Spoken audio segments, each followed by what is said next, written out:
Hey, welcome back to another video of Programmer Basics. In this video, we are going to learn how to enable or disable your notifications in a WordPress account. First of all, open up a preferred web browser. Now, at the address bar, type in wordpress.com and click on Enter. Make sure that you are logged into your account. After that, hover your mouse to your profile icon, which is at the top right corner of your screen, where you can find Edit Profile button. Click on it.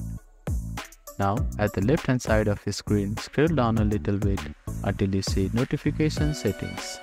Click on this tab and you will see Browser Notifications. Now click on Disable button to disable all the notifications from here.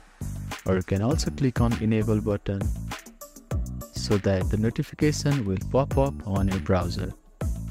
You can also get notifications on your comments. Click on the Comments tab here. If you get a likes on your comment, you will get a notification on the browser if you have checked this box here. And you will also get an email.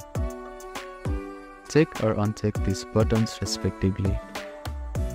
You can also disable the notification when you get replies on your comment. You can also do the same here. And click on Save Settings button. On the Updates tab, you will find the email from WordPress. You will get suggestions and tips if you have checked this box here. You will get email about research, community, promotions, newsletter, digests, reports, developer newsletter, scheduled updates. You can respectively uncheck all the checkbox and click on Save Settings button. So that is how you can enable or disable notifications on WordPress account. Thank you for watching this video. Please do not forget to like, share and subscribe to our channel and comment down if you have any queries.